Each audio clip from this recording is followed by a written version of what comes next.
Bridge मंडल में आया रे, भिक्षा लेकर आई नंद रानी, शंकर शीस डोलाया रे। नगन देख कर गए मंदिर में, लेकर अंबर उड़ाया रे। क्या करूं मैया तेरा पाट पीतांबर, क्या करूं कंचन माला रे। मुख दिखलाओ तेरे बालक जी का, गुरु जी मोही बताया रे। दो कर जोड़ी कहे नंद रानी, सुन ओ शंकर राया रे। बालक नहीं दिखलाऊ दिगंबर, बालक जात डराया रे। जहाँ की दृष्टि सकल घट व्यापी, सो क्यों जाय डराया रे। मेरा स्वामी अंतर्यामी, तुम कित भवन छुपाया रे। बाल कृष्ण ले आई नंद रानी, शंकर शीस नमाया रे। चरण दोई चरणामृत लीना, सिंगी नाद बजाया रे। सुफल फलो मैया बालक तेरा, देखी शंकर सुख पाया रे। धन्य यशोद्या धन्य नंद जी, कहत कबीर पद पाय गाया रे। मैं जोगी जस गाया बाला, मैं आनंद जस गाया रे। राम कहो पंजरे के सुआ, राम कहो रे पंजरे के सुआ। हजी लगी खबर पड़त नहीं अंधा, धंधो करत सकल जग मुआ। राम कहो रे पंजरे के सुआ, घड़ी रे सुतारे कटेरो कीनो। हजी लगी सांझ निचल नहीं हुआ, अंते काल रिपु होत मंजारी। हरि चलो जैसे जुआरी जुआ, राम कहो पंजरे के सुआ। आशा मेट पाच पनिहारी, फूटत नाही करम जल कुआ। कहत कबीर जने हरि रस चाख्यो, वाही के मुख अमृत रस जुआ। राम कहो रे पंजर के सुआ, तुम ही गोपाल मुझसे बहुत करी, तुम ही दयाल मुझसे बहुत करी। सुमरन को नर देहि दीनी, मो पापी ते कछु न सरयो। तुम्ही दयाल मुझसे बहुत करी, गर्भवास अति त्रास ऊंधे मुख, तहा न मोरी सुध विसरी।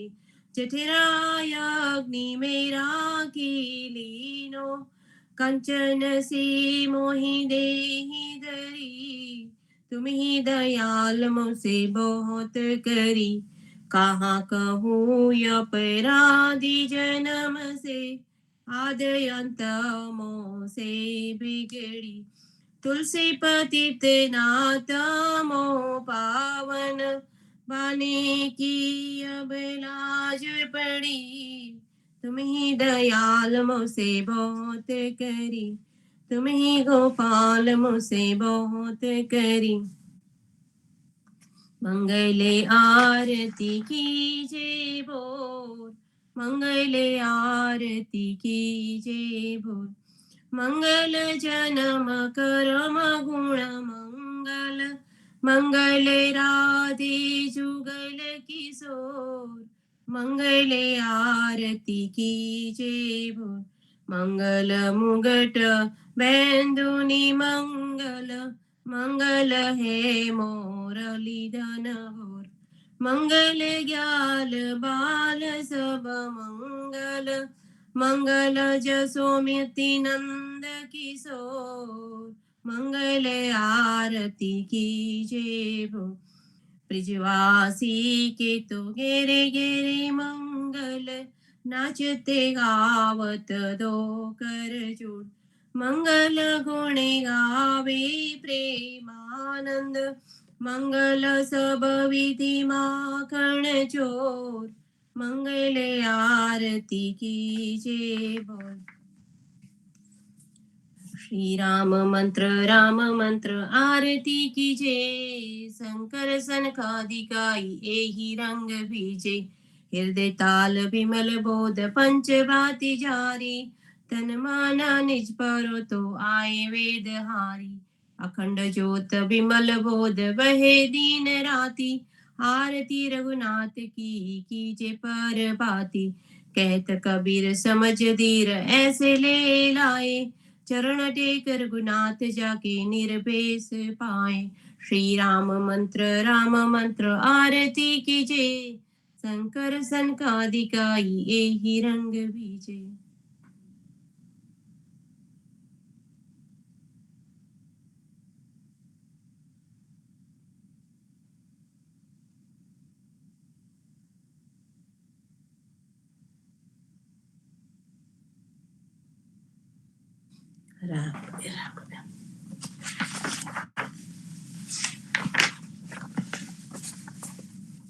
साध करे जसुदामा बेड़ी, सूता जागो दयाळ, सेना जागो मारा नाथ जी। તમને અવળી સિયાલ, જમુના તીર રળિયામના। સપ્ત કોકિલા કરી રહ્યા, થયો પ્રાત સકાળ, મહિડા મૈયા રાભૂમિ રહ્યા। छोरो करे रे कलोल, जमुना तीर रड़ियामना। जसोदा जगावे महाने, सूता जागो ने तात।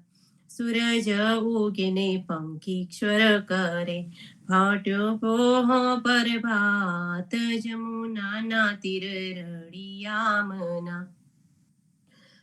અળસ મરણીને કૃષ્ણ ઉઠિયા, આવ્યા રંગ મહેલ, દાતણે આલો જસોદા બાવડી।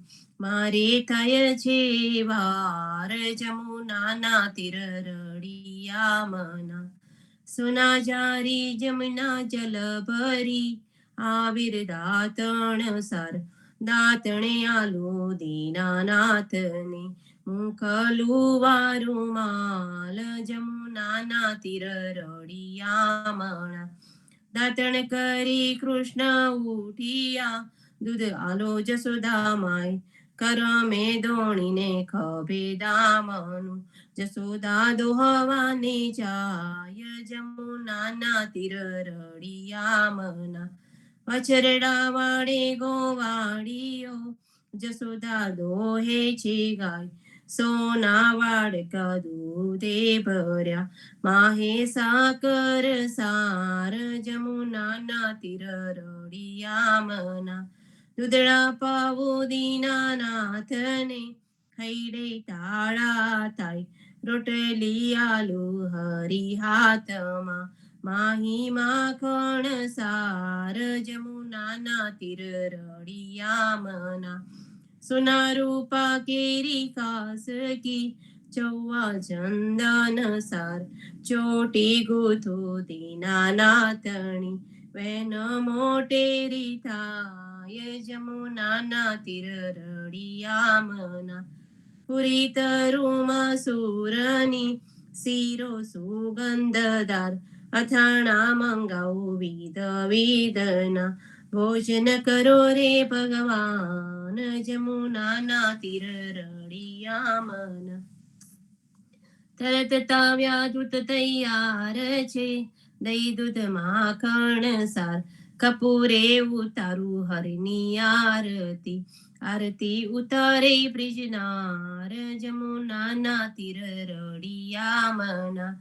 ભોજન કરવા કૃષ્ણ ઉઠિયા, આચમન આલો મારી માય, સોના જારી જમના જલ ભરી અજમન લોને દયાળ જમુનાના તીર રળિયા મના ભોજન કરી કૃષ્ણ ઉઠિયા મુખવાસ આપો નંદજી તાત લવિંગ સોપારીને એલચી પાન બીડા બેચાર જમુનાના તીર રળિયા મન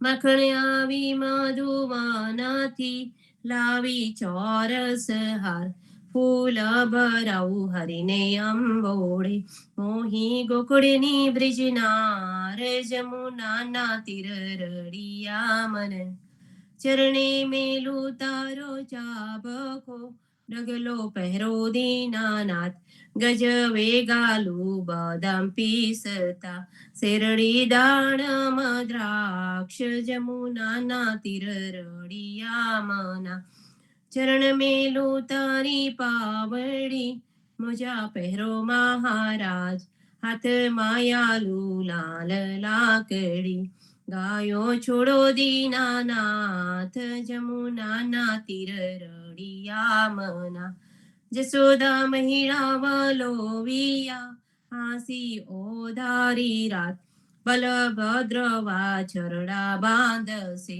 ગાયો છોડો મહારાજ જમુનાના તીર રળિયા મના ગાયો ચરવા હું તો નહીં જાઉં ઓ જસોદાજી માત જમુનાના જલ છે બિહામના સાથે મોકલો સુદા માતા જમુનાના તીર રળિયા મના કદમ ચડી જંપલાવ્યા બેઠા સાત પાતળ કૃષ્ણને કાળી નાગનાથીઓ ત્યારે કોણ હતું પાસ જમુનાના તીર રળિયા મન ગયો ચરવા હું તો નહીં જાઉં ઓ જસોદાજી માત કાલિંદીના જલ છે બિહામના મોકલો બળભદ્ર ભ્રાત જમુનાના તીર રળિયા મના કરથી ગોવર્ધન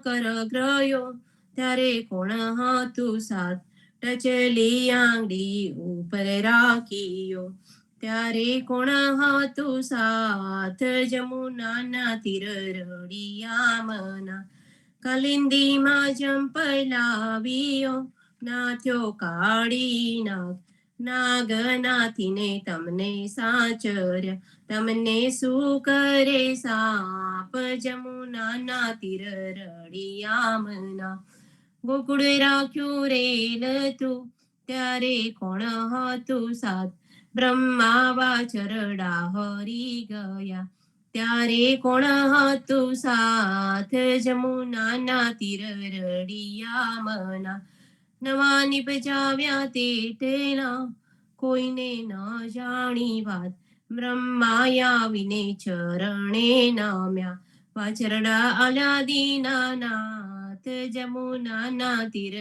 રળિયા મના જમુનાજી તીરે જઈ ઉભા મુખ મોરલીની વનમાં વગાડે રૂડી વાસલી ગોપીલો સોખી દો ઘેર જમુનાના તીર રળિયા મના ગયો ચરવી કૃષ્ણ આવ્યા હો જસોદાજી માત નંદજીને આપો બદામણી આવ્યા હળદર ભ્રાત જમુનાના તીર રળિયા મના ગોકુળ લીલા જે કોઈ સાંભળે ગાય નર ને નાર પવ સાગર ફેરાટડે ગાય માધવ દાસ જમુનાના તીર રળિયા મના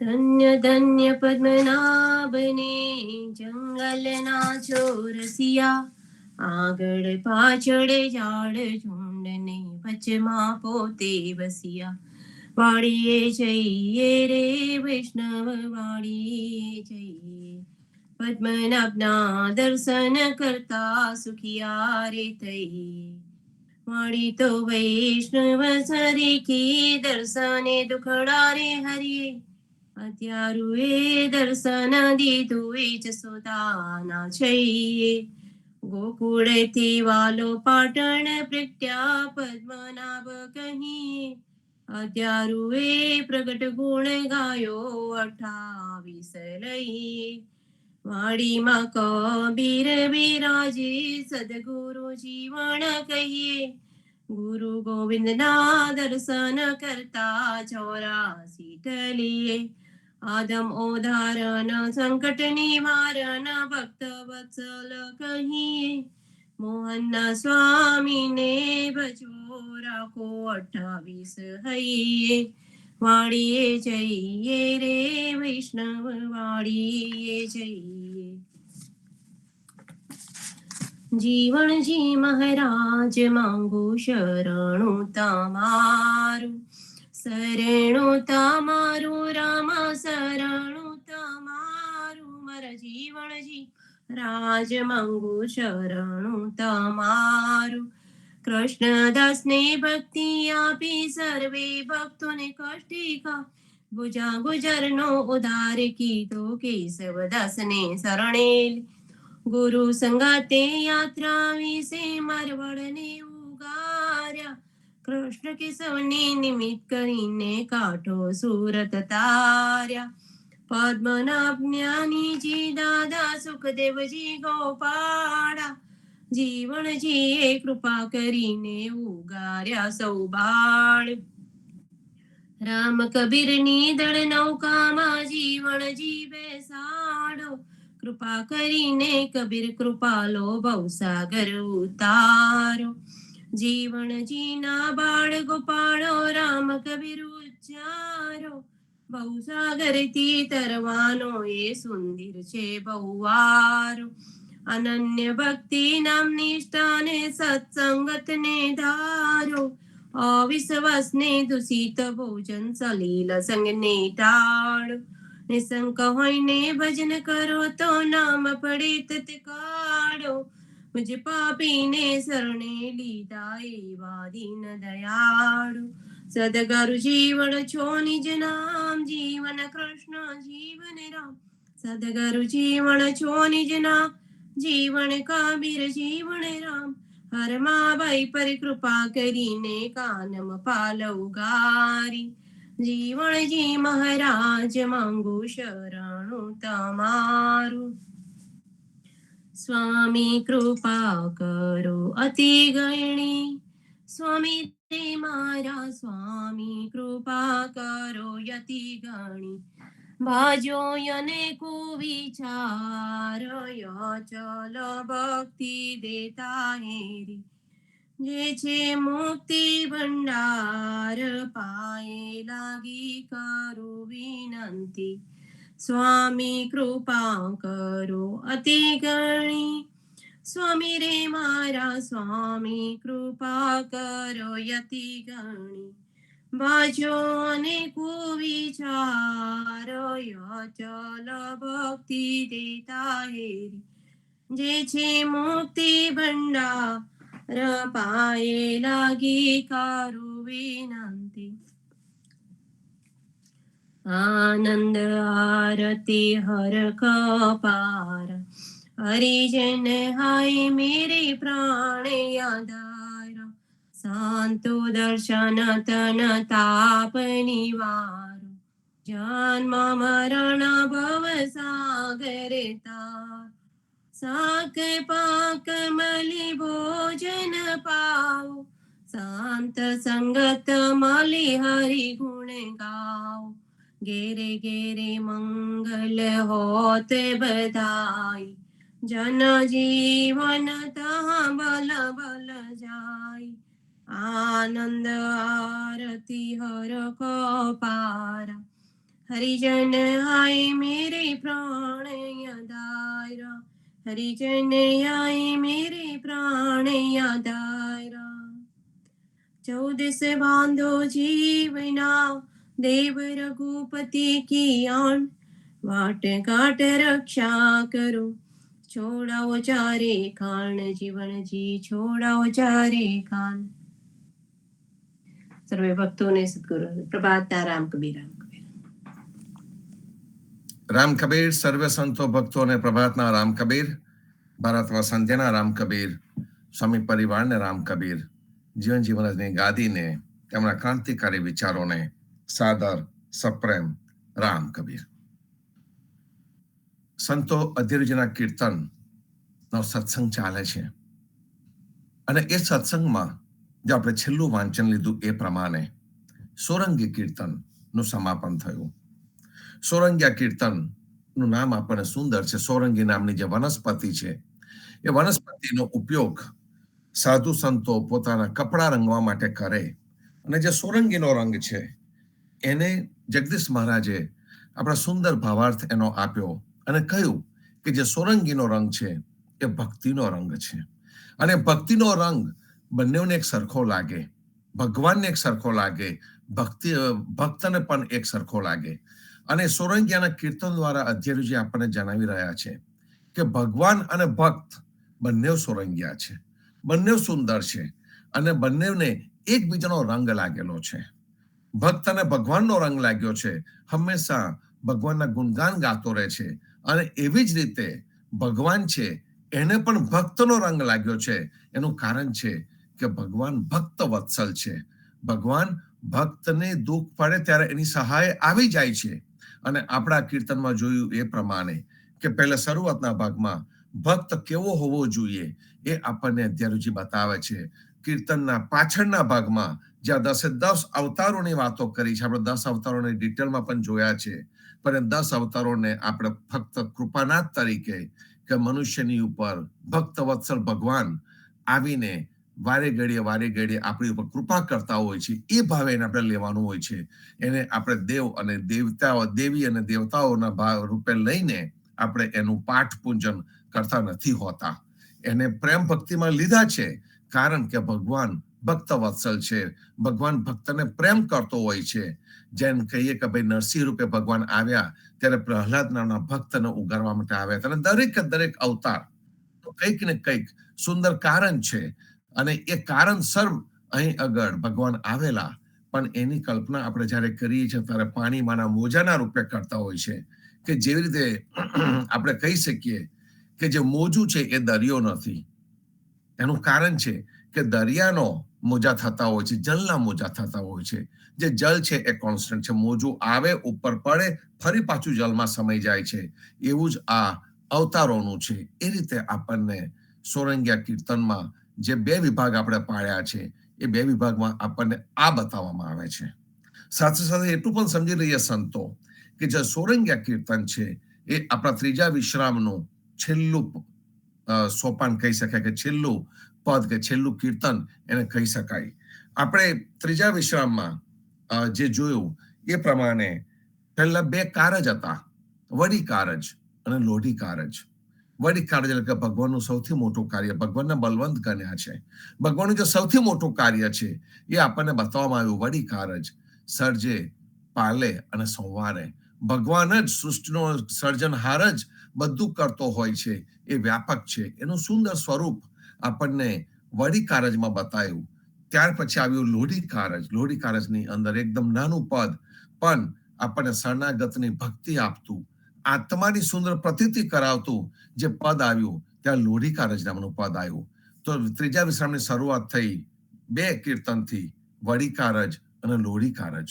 અને ત્યાર પછીથી મનુષ્યના જીવનના જે 2 ભાવ હોય છે એ 2 ભાવ આયા. એક હરખ ભાવ એટલે કે આપણને જે આનંદનો, સુખનો જે ભાવ થાય છે એ ભાવની વાત કરી અને સાથે સાથે શોક ભાવન એટલે કે શોક, આપણને જે દુઃખ થતું હોય છે એની વાત કરી. અને અહીંયા અધ્યયજી આપણા વકીલ થયા અને મને વકીલ થઈને કહ્યું કે તું સાચું સુખ અમને આપ, અમારે ફક્ત ભૌતિક સુખ નથી જોઈતું. એટલે હરખ ભાવનની અંદર એમને જે સંતોને જે સુખ મળે એ સુખની આપણને વાત કરી. અને પછી આવ્યું શોક ભાવન. અને હંમેશા દુનિયાનો જે મોટામાં મોટો શોક આપણે કહી શકીએ હોય કે જે મોટામાં મોટો ડર આપણે કહી શકીએ છીએ તે મૃત્યુનો ડર. અને મૃત્યુનો ડર આપણી અંદરથી આ શોક ભાવનથી ભગાડ્યો. એમાં ગરુડ પુરાણની ઘણી બધી વાતો આવે છે, ઘણી બધી યાતનાઓની વાતો આવે છે.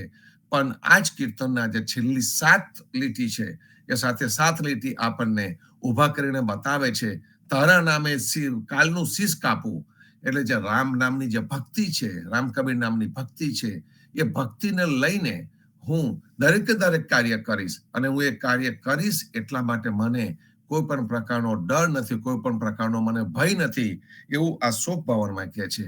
સો હરખ ભાવન અને શોક ભાવન. અને આ દરેકે દરેક વસ્તુઓની જે વાતો કરી, એ વાતો અધ્યયનજી મહારાજે કહ્યું કે હું શાસ્ત્રોનું પ્રમાણ આપીને આ વાતો કરી રહ્યો છું. અધ્યયનજી મહારાજ ખૂબ જ ભણેલા હતા, વિદ્વાન હતા, વાંચેલું હતું, અને એમને દરેકે દરેક પ્રકારની ઇવન કર્મકાંડ પણ આવડતા હતા. અને એવું જે કર્મકાંડની બ્રાહ્મણ છે, જ્યારે ભગવાનની સાચી ભક્તિ સમજી જાય છે, ત્યારે એ કહે છે, વેદ પુરાણની અંદર જઈને કહે છે આપણને કે વેદ પુરાણોમાં ઘણું બધું આપ્યું છે, અને એ જ વેદ પુરાણોમાં સાચી પ્રેમ ભક્તિ પણ આપી છે. અને જે સાચી પ્રેમ ભક્તિ આપી છે, એનો આધાર લઈને હું તમને પ્રેમ ભક્તિ કરવા માટે જણાવું છું.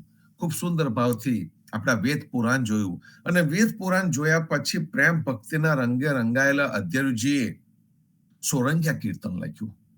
કારણ કે હવે પ્રેમ ભક્તિથી રંગાઈ ગયેલા છે, અને પ્રેમ ભક્તિથી રંગાઈ ગયેલા અધ્યયનજી એ સોરંગિયા કીર્તન લખ્યું. અને સોરંગિયા કીર્તનની અંદર આપણને ભગવાન અને ભક્ત બંને સોરંગિયા, બંને સુંદર, બંને એકબીજાના માટે ટળવળે, બંને એકબીજાને મદદ કરવા માટે તત્પર, અને કોઈ પણ પ્રકારની આશા રાખ્યા વગર.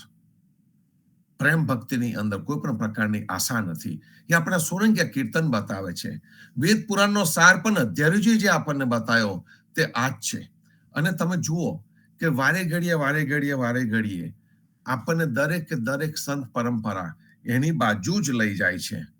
યદુનાથ મહારાજે જ્યારે સોરંગિયા કીર્તન નો સારાંશ લખ્યો, એનો ભાવાર્થ જગદીશ મહારાજે લખ્યો, પણ જ્યારે એમને સારાંશ લખ્યોનો સાર એટલે કે એનો જે નિચોડ એ યદુનાથ મહારાજે લખ્યો, ત્યારે યદુનાથ મહારાજે ખૂબ સુંદર રીતે કહી દીધું કે જ્યારે પણ તમે ભક્તિ કરો ત્યારે તમે શાની આશા રાખો? તો યદુનાથ મહારાજે કહ્યું કે મન વાંછિત ફળ પ્રભુ સિવાય બીજું કોઈ જ હોઈ શકે નહીં. તું જ તુહી એ જે કબીરે કહ્યું, અને આપણે કહીએ છીએ તું જ હું તારો, એ જે આપણે કમિટમેન્ટ આપીએ છીએ, એ શાનું આપણે આપીએ છીએ? તો કહે છે કે અમને બીજા કોઈ ફળની આશા નથી, મારે તો તું જ જોઈએ. ગોપીઓએ પણ એ જ કહ્યું હતું કે અમારે તો કૃષ્ણ જ જોઈએ, અમારે બીજા કશાયની આશા નથી. જ્યારે એમને જ્ઞાન આપવામાં આવે છે ગોપીઓને, તે વખતે પણ ગોપીઓ હંમેશા કહે છે કે ભાઈ અમારે તો કૃષ્ણ જોઈએ, અને કૃષ્ણની હાજરી અમારી સાથે હંમેશા માટે છે. એટલે ગોપી વિરહમાં હતી, પણ સાથે સાથે હંમેશા એમને કૃષ્ણની હાજરી વર્તાતી હતી. એવો એક સુંદર ભાવ આ જગ્યા પર રાખવામાં આવ્યો છે. અને યદુનાથ મહારાજે આપણને એ જ કહ્યું કે મન વાંછિત ફળ પ્રભુ સિવાય બીજું કોઈ હોઈ ન શકે. અને એમને હરિ અમૂર ધ્યાયી એટલે કે મૂર્તિ વગરના હરિને આપણને એટલા માટે બતાવવામાં આવ્યા કે પ્રભુ છે તે અનંત અને અથાહ છે. અને જે પ્રભુ જે અનંત અને અથાહ છે, તમે એના કરંડિયામાં સમાઈ શકો, ના કોઈ પણ પ્રકારની મૂર્તિમાં સમાઈ શકો, એને કોઈ પણ જગ્યાએ તમે સમાઈ ન શકો. એ વ્યાપકમાં વ્યાપક છે. એના શબ્દોમાં વર્ણન ન કરી શકાય એવો છે. જેને ગુણગાન ગાતા આપણે થાકી જઈએ તો પણ એનું પૂરા ગુણગાન ન ગાઈ શકીએ તેવો છે. એટલે જેનું વર્ણન ન કરી શકાય, જેનાથી આપણે કશું ન કરી શકીએ, એવા ભગવાનને આપણે મંદિરમાં સ્થિત કરી દઈએ, એવા ભગવાનને આપણે મૂર્તિમાં સ્થિત કરી દઈએ, એવા ભગવાનને આપણે કોક વસ્તુમાં સ્થગિત કરી દઈએ, અને પછી એની ઉપર કર્મકાંડ કરીને એ જ દેવી કે એ જ દેવતા ભગવાન છે એ જે આપણે મનમાં ઠસાવી દઈએ, એ ભગવાનનો બહુ જ લિમિટેડ વ્યૂ છે, બહુ જ લિમિટેડ વ્યૂ. અને એ આપણી પ્રેમ ભક્તિને મંજૂર નથી. અને એટલા માટે કે છે યદુનાથ મહારાજ આપણને બધાને ચેતવે છે કે આટલો મોટો વ્યાપક અને બલવંત હોય એને તમે કેવી રીતે આની અંદર સમાઈ શકો? તમે એમ સમુદ્રનું પાણી ખોબામાં લઈને કહ્યું કે મારા ખોબામાં સમુદ્ર આવી ગયો, થોડા ઘણા અંશે સાચું છે. કારણ કે તમે એનું જો લેબોરેટરીમાં જઈને વિશ્લેષણ કરાવો તો તમારા ખોબામાં સમુદ્ર આવી ગયો, પણ સમુદ્ર કેટલો વ્યાપક છે? તમે એની ઉપર જા કરો તો પણ અનંત છે. 3/4 જે ધરતીનું પાણી છે, ધરતીમાં છે, એ જલ તત્વ છે. અને જે જલ તત્વ છે એ પણ એટલું વિશાળ અને વ્યાપક છે. આપણે આકાશની વાત કરીએ એમના પંચ મહાભૂતોમાં, તો આકાશ પણ અનંત છે. એટલે કે જેનો અંત ન આવે એવી આ રચના સર્જનહારે કરી છે અને આપણને આપી છે. અને એવી સુંદર રચના કરનારાને આપણે મનુષ્યનું જે રૂટીન છે, આપણા જીવનનું જે રૂટીન છે, એ રૂટીન પ્રમાણે એને આપણે માનવા માંડીએ, એને મૂર્તિ સ્વરૂપે જોઈએ, એને મૂર્તિ સ્વરૂપે નવડાવીએ, ધોવડાવીએ, જમાડીએ, સોવડાવીએ, એના વારે ઘડીએ જે કરતા હોય એ કરીએ અને પછીથી આપણે આનંદ માની લઈએ કે ભાઈ આપણે ભગવાનને આપણા જેવા બનાવી દીધા. બહુ મોટો કૂદકો છે, ફિલોસોફિકલ દ્રષ્ટિએ બહુ મોટો કૂદકો છે. એની વાત કોઈક વખત આપણે કરીશું, પણ ભગવાન એવા નાના નથી એ આપણને ખબર હોવી જોઈએ.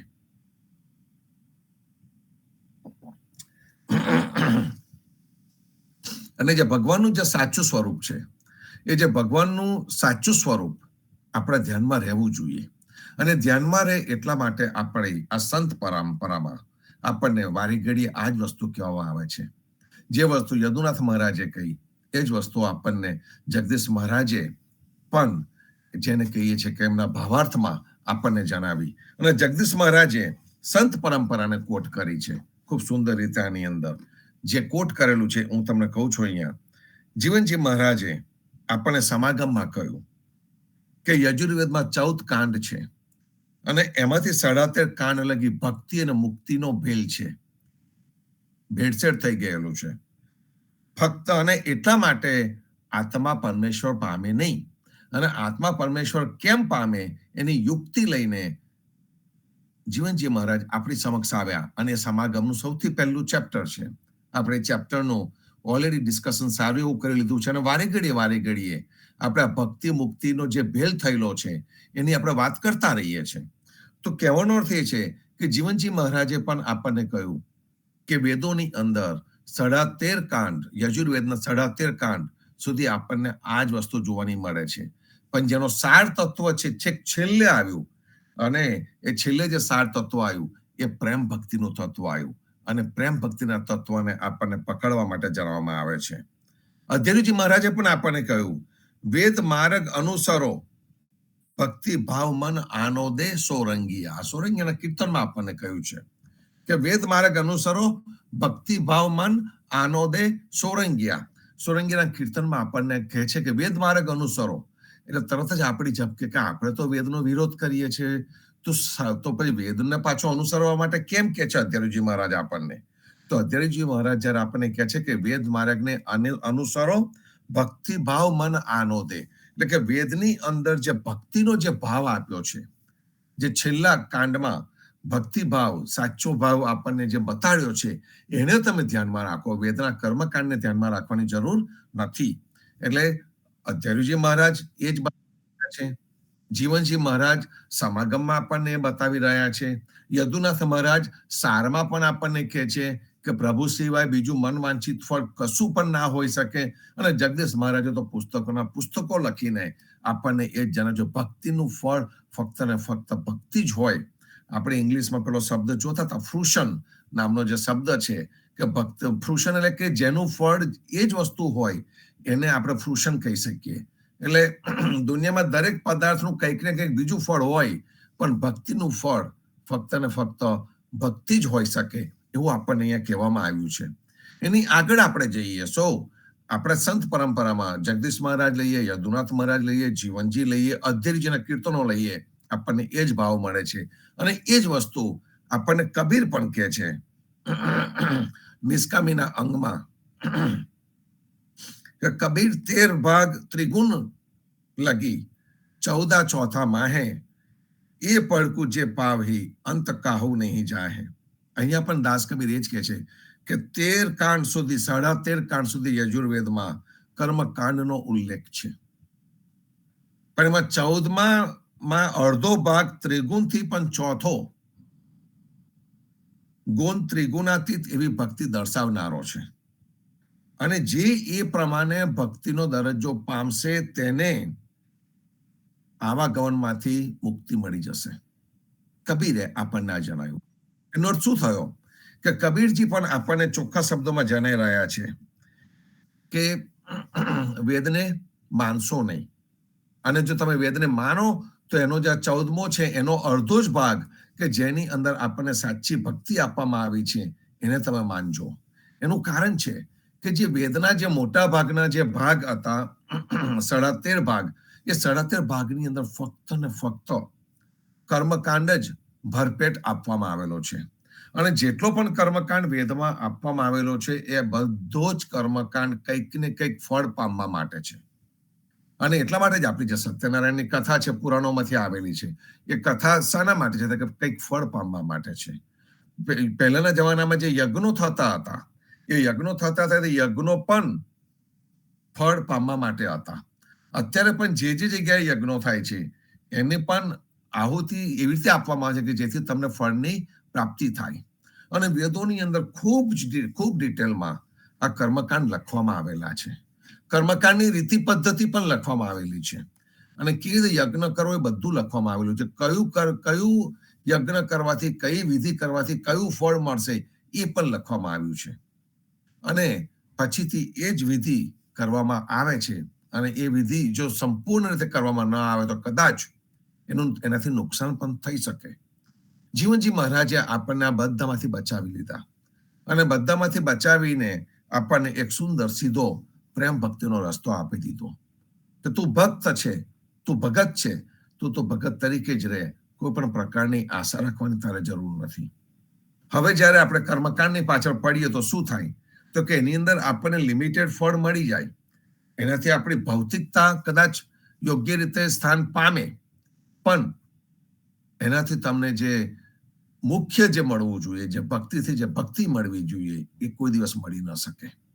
એના માટે કબીરજીએ આપણને યુક્તિ આપી, જીવનજી મહારાજે આપણને યુક્તિ આપી. અને એ યુક્તિ એટલે આ પ્રેમ ભક્તિની યુક્તિ કે ભગવાન સર્વહર્તા કરતા છે અને એનો માટે અમને પ્રેમ છે.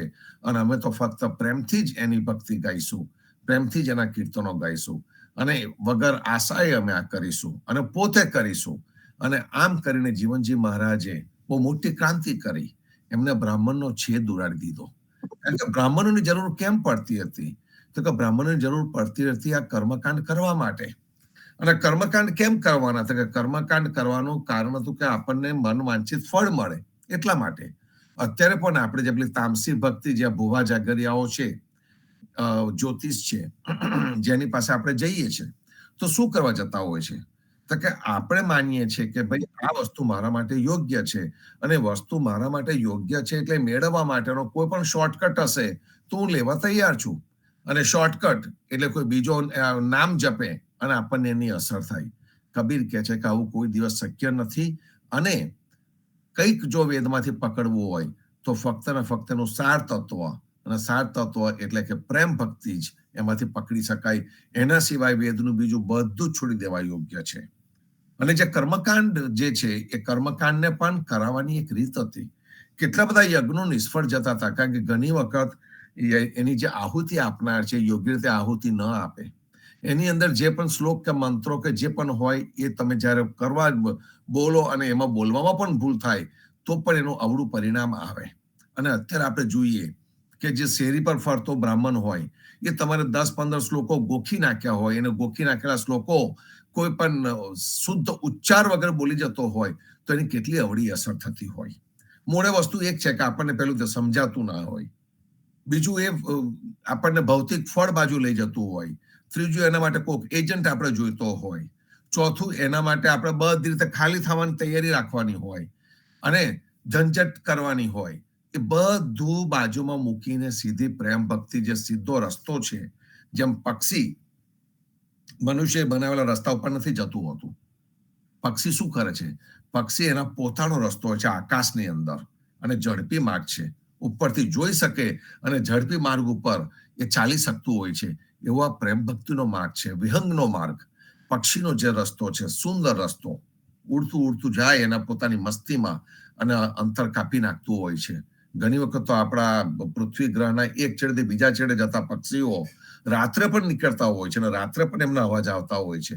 તો એ શું કહેતા કે માઇગ્રેશન થતું હોય છે પક્ષીઓનું, માઇલોના માઇલો સુધી, હજારો માઇલો સુધી એ પક્ષી ચંદ્ર અને તારાઓની દિશાઓને જોઈને જતા હોય છે. આ જે વસ્તુ છે એ ભગવાને જે આપી છે એ આપનારને આપણે એક નાના અમથા કર્મકાંડની અંદર મૂકીને પૂરી દઈએ તે કેમનું ચાલે, એનું સર્જન આટલું સુંદર છે દરેકે દરેક, અને એને આપણે ટૂંકો બનાવી દઈએ, એને નાનો બનાવી દઈએ, આપણે વામન બનાવી દઈએ, એ ન ચાલે. અને એટલા માટે જ આપણને કબીરે પણ કહ્યું કે 73 કાંડ સુધી આ જ છે જે પ્રેમ ભક્તિ છે, એનો તમે ઉપયોગ કરશો તો જેના માટે મનુષ્ય ઝંખના રાખે છે મારા આવાગમન નિવારજે, તો એના આવાગમન પણ નિવારી શકાય, પણ એના માટે ક્વોલિફાઈડ ભક્ત થવું પડે. અને ત્યાર પછીથી જગદીશ મહારાજનું જે વાંચન એટલું સુંદર હતું કે એમને તુલસીદાસનો પણ ઉલ્લેખ કર્યો, કરુણા સિંધુ, જાનકીદાસ અને તુલસીદાસનો પણ ઉલ્લેખ કર્યો. અને પછીથી જે માનસ પિયુષ બાલકાંડ છે એનામાંથી એમને ઉલ્લેખ કરીને કહ્યું કે વેદ में કર્મકાંડ, જ્ઞાનકાંડ और ઉપાસના કાંડ तीनों मिले हुए, વેદની અંદર આ ત્રણે ત્રણ છે. એમાં કર્મકાંડ પણ છે, આપણે એનું જોયું કે કર્મકાંડ કેમ છે, અને કર્મકાંડ ફળ માટે છે. એમાં જ્ઞાનકાંડ પણ છે, એમાં જ્ઞાન પણ આપણને બતાવવામાં આવે છે. અને એમાં ઉપાસના કાંડ એટલે કે એમાં ભક્તિ પણ છે. इनमें उपासना कांड मीठा जल है, એટલે કે એમાં જે ભક્તિ જે બતાવતો જે કાંડ છે ઉપાસના કાંડ, એ મીઠું જલ છે. અને જે કર્મકાંડ છે, ઓર કર્મકાંડ ખારા જલ है, જે કર્મકાંડ છે એ મીઠાવાળું એટલે કે ખારું પાણી છે. હવે આપણે પાણી પીવાનું આવે તો હંમેશા મીઠું પાણી જ પીતા હોય છે. આપણે ખારું પાણી ન પીવાય, આપણા શરીરની પ્રકૃતિને એ બહુ અનુકૂળ ન હોય એટલે ખારું પાણી આપણે ન પીએ. તો જે મીઠું પાણી જે છે, એ જે મીઠું પાણી છે એ મીઠા પાણીની સાથે એમને ભક્તિને સરખાવી દીધી. આમાં અંગ્રેજીમાં પણ આપણે કહીએ છીએ કે you take that message like A pinch of salt, એટલે કે મીઠાની ચપટી તમારાથી લેવાય, મીઠાના ખોબા ન ભરાય. એટલે કે જે સત્ય છે ને એ કદાચ પૂરેપૂરું સત્ય લાગતું નથી એવું જયારે અંગ્રેજીમાં કહેવાનું આવીએ ત્યારે આપણે બોલો આ કહેવત આપણે take with a pinch of salt. Pinch એટલે કે નાનામાં નાની ચપટી ભરીને જ મીઠું લેવાય. બહેનો જમવાનું બનાવે ત્યારે મીઠું કેટલું નાખે છે જોજો તમે. એ મીઠું કે મોટો ચમચો ભરીને નથી નાખવાના, એ મીઠું ચપટીમાં નખાતું હોય છે, એનું માપ જ એ પ્રમાણેનું હોય. એને એટલે જે કર્મકાંડ રૂપી જે ભક્તિ છે એ ભક્તિને ખારી ભક્તિ કહેવામાં આવી, અને જે પ્રેમ ભક્તિ છે એ મીઠું જલ કહેવામાં આવ્યું. અને આ તુલસીદાસ કહે છે, એક બ્રાહ્મણ કહી રહ્યો છે. જગદીશ મહારાજે આપણને પોતાનું વાક્ય આપ્યું, યદુનાથ મહારાજને આપ્યા, જીવનજી મહારાજે એ જ વાત કરી, અધ્યરીજીએ આપણને એ વાત કરી, કબીરજી પણ આપણને એ જ વાત કે, તુલસીદાસ પણ આપણને એ જ વાત કે. આટલું બધું કીધા પછીથી આપણને સોરંગિયાનું સમાપન થાય છે કે જે સોરંગિયા છે એની અંદર બંનેની સુંદરતા છે, બંનેની સુંદરતા છે, ભક્તની સુંદરતા છે, સાથે સાથે ભગવાનની પણ સુંદરતા છે. અને સુંદરતાને વળગી રહેવાય. કર્મકાંડની અંદર કેટલા બધા સ્પેસિફિકેશન છે. વેદોની અંદર બીજું યુદ્ધ પણ બહુ બતાવવામાં આવેલું છે, કારણ કે જીવન એ સંગ્રામ છે એટલે એમાં યુદ્ધનું વર્ણન પણ ઘણું બધું છે. પણ જે કર્મકાંડનું વર્ણન છે એની અંદર અમુક વસ્તુ અમુક જગ્યાએ જ મુકાય, અમુક રીતે જ અમુક થાય, અમુક રીતે જ અમુક શબ્દ બોલાય, અને એ જે મૂકવામાં આવ્યું છે એ શાસ્ત્રના અનુસાર કર્મકાંડ કરવામાં આવે તો તમને એનું ફળ મળતું હોય છે એવું વેદો કહે છે. અને એમાં જો ભૂલ થઈ જાય તો તમને ફળ ન મળે. દાખલા તરીકે આપણે લિફ્ટમાં ઉપર નીચે જતા હોય, લિફ્ટનો દરવાજો ખુલ્લો હોય અને તમે બટન દબાવો. અત્યારની નવી લિફ્ટ તો ઓટોમેટિક છે, પણ જે જૂના જમાનામાં પેલી જે જારીવાળી લિફ્ટ આવતી હતી ને એની હું વાત કરું છું કે એની બે જારી હોય, એક અંદરની જારી અને બીજી બહારની જારી. તમે બહારની જારી બંધ કરી પણ જ્યાં સુધી અંદરની જારી બંધ ન કરો ત્યાં સુધી લિફ્ટ હાલે નહીં. પછી ભલે તમે એને બટન દબાયા કરો, જે માળે જવું જેનું બટન દબાયા કરો, તો પણ એ જગ્યાએ જવાની નથી. આ કર્મકાંડ જેવું જ છે કે જો પ્રોપર કર્મકાંડ ન કરો તો રિઝલ્ટ ન મળે. જો તમે પ્રોપર દરવાજો બંધ ન કરો તો લિફ્ટને બટન દબાવવાથી પણ લિફ્ટ ઉપર જતી નથી. આપણે એમ કે ભાઈ લિફ્ટને તમે બટન દબાવો એટલે લિફ્ટ ઉપર નીચે જયા કરશે, પણ એવું નથી હોતું. હવે ઓટોમેટિક આવી છે, મનુષ્યની બુદ્ધિ એનો પણ રસ્તો શોધી કાઢ્યો. પણ મૂળ કહેવાનો અર્થ એક જ છે કે એ જે કર્મકાંડી ભક્તિ છે એની અંદર કોઈ પણ પ્રકારની ભૂલ થવાની શક્યતા હોય શકે, અને એ જો થઈ જાય તો તકલીફમાં આવાય. હવે એવા જે કર્મકાંડી જે બ્રાહ્મણો એ પણ એવા બહુ રહ્યા નથી. અત્યાર તો જે રહ્યા છે ને એ તો આ ગોખણપટ્ટી વાળા જ છે. થોડું ઘણું ગોખ્યું, થોડું ઘણું આવડ્યું, એની પાસે તમે સંવાદ કરવા બેસો, એ જ વેદની વાતો કરવા બેસો, વિચાર કરવા બેસો, તો એ બ્રાહ્મણ તમારી સાથે સંવાદ નહીં કરી શકે, સાચા ઉચ્ચાર નહીં કરી શકે. જીવનજી મહારાજે 400 વર્ષ પહેલા આ વસ્તુ જાણી લીધી અને 400 વર્ષ પહેલા એમને આ જે વચ્ચેનો જે એજન્ટ છે એ જ કાઢી નાખ્યો. અમેરિકામાં જો અત્યારે સૌથી વધારે શોર્ટેજ કંઈક હોય ને સંતો, તો એ બ્રાહ્મણોની છે. કારણ કે આપણે એ જે ભગવાન, જે બનાવેલા ભગવાનને આપણે માની લીધેલા છે, એમને જે વિધિઓ આપણને વર્ષોથી આપી દીધી છે, એ વિધિમાંથી આપણાથી છૂટી નથી શકાતું. અત્યારે ઇવન ઉદા ભક્તો પણ જે આપણી જે સુંદર પ્રેમ ભક્તિ વાળી વિધિ છે, એ હવે આપણે આગળ આવે છે. આપણા ચોથા વિશ્રામમાં એન્ટર થઈ રહ્યા છે અને ચોથા વિશ્રામની પહેલી જ દોડ છે પૃથ્વી દોડ. અને આપણે પૃથ્વી દોડનો ઉપયોગ જીવનજી મહારાજે આપણા પ્રસંગોમાં કર્યો છે. એમાં જે આદ આવે છે, એ આદ આપણે પ્રસાદ લેતી વખતે ગાતા હતા એક જમાનામાં. હવે તો બંધ થયું છે, કારણ કે હવે તો પેલું આવી ગયું, કાઉન્ટરો આયા એટલે પેલી પંગત ગઈ એની સાથે આપણી આદ ગઈ. અને એ જે આદ છે, એ આદ આ પૃથ્વી દોડમાંથી છે. આપણે એમાંથી આદ ગાઈએ પ્રસાદ લેતી વખતે. આ જ પૃથ્વી દોડને સંત સોહાગોની સાથે ભેગી કરી અને એના પદનો ઉપયોગ આપણે લગ્ન વખતે પણ કરતા હોઈએ છીએ, અને લગ્ન વખતેનો સુંદર ઉપયોગ થાય. આ કીર્તનો આપણને સમાજના દરેક પ્રસંગમાં કામ લાગે છે. હવે કંઈક નવું ફ્યુઝન આવી ગયું છે. આ જમાનો જ ફ્યુઝનનો છે. તો કે ભાઈ અમારે તો બીજા સમાજનો છોકરો છે, બીજા સમાજની છોકરી છે, એટલે અમારે તો હવે આવી રીતે લગ્ન કરવું પડે. શાંતિથી બેસીને વિચાર કરીએ કે આપણી જે લગ્નની પદ્ધતિ છે, જે પૃથ્વી વિવાહની પદ્ધતિ છે, એનું જે સાચું તત્વ છે, એ સાચા તત્વને આપણે પકડીએ, સાચા તત્વને સમજીએ. અને જે બે જુદી જુદી ભક્તિ છે, એક કર્મકાંડી ભક્તિ છે, એક કર્મકાંડી લગ્ન છે. અને એ કર્મકાંડી લગ્નને આપણે પ્રેમ ભક્તિ વાળા લગ્નની અંદર પાછા ભેગા કરીને એમ કે છે અમારે બે વિધિ અમે કરવાના છે.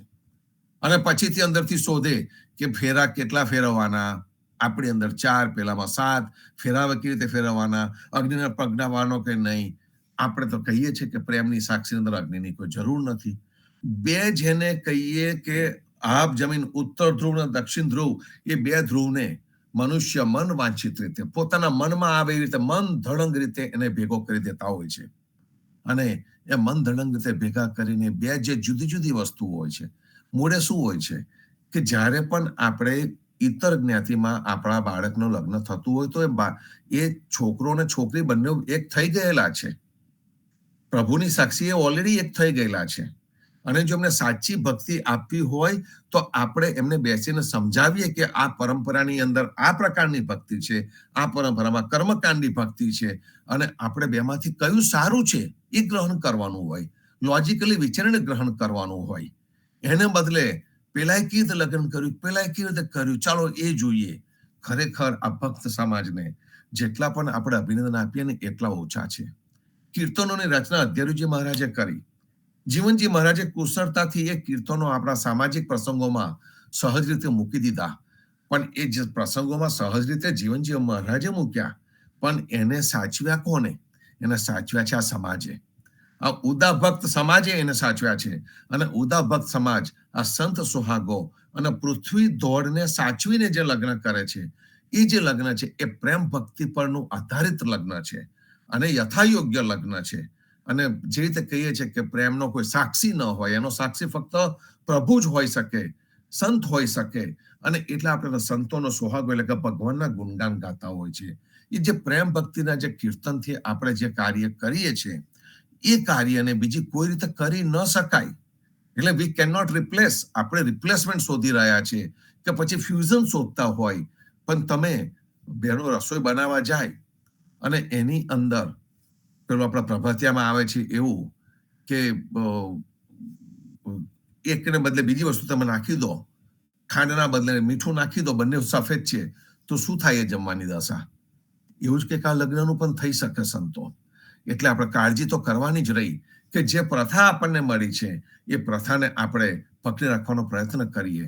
કાંઠા વિસ્તારમાં પણ ઇતર પટેલોમાં ત્યાંના દીકરા દીકરીઓના લગ્ન થતા હોય છે, અને ત્યાં પણ એક આ પરંપરા પેસી ગયેલી હતી ધીમે ધીમે ધીમે કરતા હવે એ લગ્નો આ પ્રેમ ભક્તિના કીર્તનોથી લગ્ન થવા માંડે છે. કાંઠાની અંદર વધારે ને વધારે લગ્નો, પહેલા એક જમાનામાં 90%, 95% લગ્નો એ કર્મકાંડની રીતે થતા હતા, એ હવે ઓછા થવા માંડ્યા છે.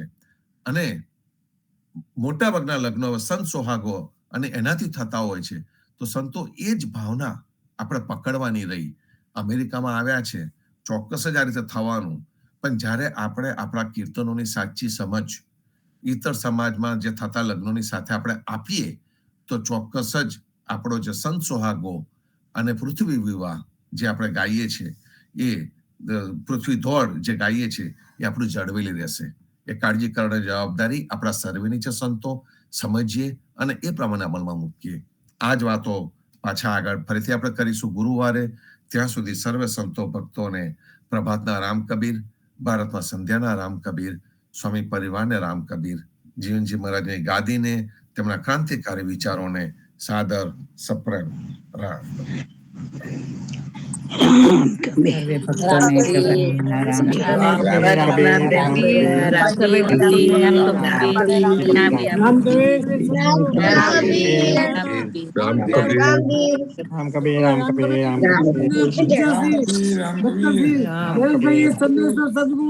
શબ્દો કયા એ શબ્દને આપણે સમજીને શબ્દને અમલમાં મૂકવાના છે.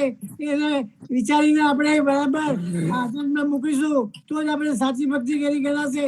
સરે ભક્તો જાગો, આ છેલ્લો ફેરો છે, માટે જાગીને આપણે આપણા આત્માનું કલ્યાણ કરીએ, નહીં તો આપણને ઘણા દુઃખો સહન કરવા પડશે. આ છેલ્લો સમય છે, માટે જાગીએ. રાત ગમાઈ સોય કર, રાત ગમાઈ સોય કર, દિવસ ગમાયો ઘાટ, પીડા જન્મ અમોર હતા, કોડી બદલે જાય. આ કોડીને બદલે આપણે જીવન વ્યર્થ ન કરીએ અને આપણા જીવનનું કલ્યાણ કરવા માટે કટિબદ્ધ થઈએ. સર્વે ભક્તોને પ્રેમપૂર્વક રામ કબીર. રામ કબીર. રામ કબીર. સર્વે સંતોને રામ કબીર, રામ કબીર.